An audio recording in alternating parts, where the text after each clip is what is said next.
loves about you. You're so perfect. Hope you know that you got everything. Good afternoon, everyone.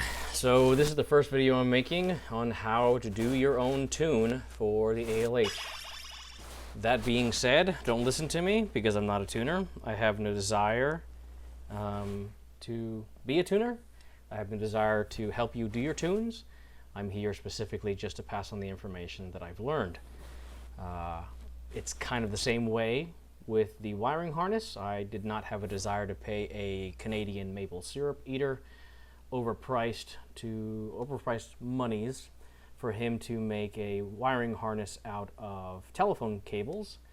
So I learned how to do it, and I took all the information that I learned that was readily available online, and I gave that to you in the form of videos that hopefully many of you have utilized and got your sweet swaps on the road. All right, that all being said, so this is the EDC15 VM Plus, which is what I run on my ALHs. The particular firmware is the GN, the 12GN. So I'm not going to go over what the software is. I'm not going to go how to use it. There's plenty of videos on how to do that. I'm going to talk specifically about what we're going to be doing, or what you should be doing, to get your tune to where it's supposed to be. So the majority of information that I've gathered has always been on this website, ECU Connections. So for example, this gentleman here, who talks about an ALH EDC15 with 192 horsepower with a dynograph, excuse me, he says for his start of injection table, he changed the axes for mg per stroke to 60. He reduced the rest of the map table by 1.52, which is the change between his 280 injectors, which is what I run on both my swaps, and the stock 184s, which is the map stock injectors. So he took 0.280, he squared it, he divided by 0.184, he squared that as well, and he came up with 1.52. Is this right? I have no idea. Does it look right? Not really. But again, we're just using the information that's currently provided to us. In the old days, it was thought that the stock pumps would basically run out of fuel at technically 51 milligrams per stroke. So we'll just really quickly look at the diagnostic limiters. So again, for pump voltage, it's listed at 51. We can actually put a lot more through that, but we'll discuss it at a later date and time. So we have the start of injection table based on temperature, 86C. Again, I don't need to explain this stuff to you. There's plenty of videos how to use Winnows and what these tables mean. But right now what I'm going to do is I'm going to post up a series of pictures. These pictures are from a multitude of different tunes that I currently have, all for the ALH engine.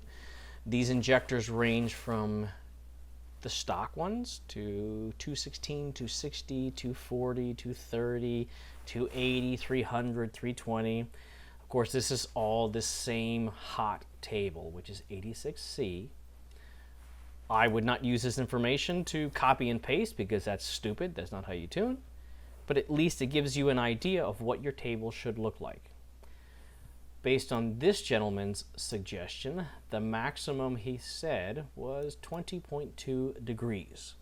I've seen one Kerma tune that I currently have that shows, I think it's 20.2 or 20.1, somewhere around there. The majority of the rest of them are lower. So take that with a grain of salt. So basically, what you're going to be doing is you're going to figure out, okay, what is the maximum milligrams per stroke my injectors, my injection pump, etc., etc., etc., is capable of doing, and you're going to change this axis.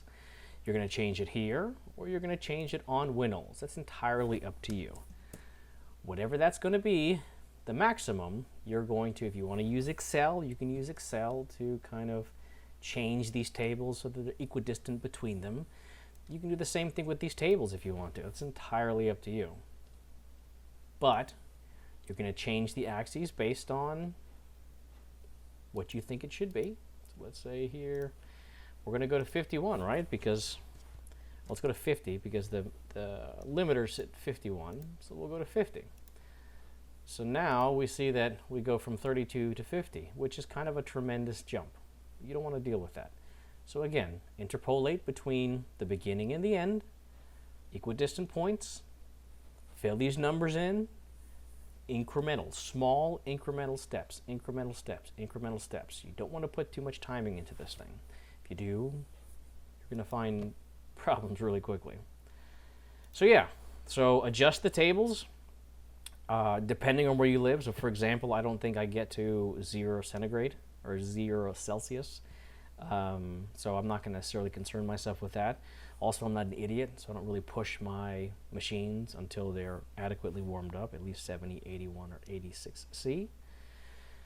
So yeah, hopefully this makes a little bit of sense. Hopefully the pictures that I posted up kind of give you an idea of what your map should look like. Not like this, but hopefully this helps. And stay tuned for next week's video. Everything I messed up and I'm haunted. And if I'm being honest, I see what he loves about you.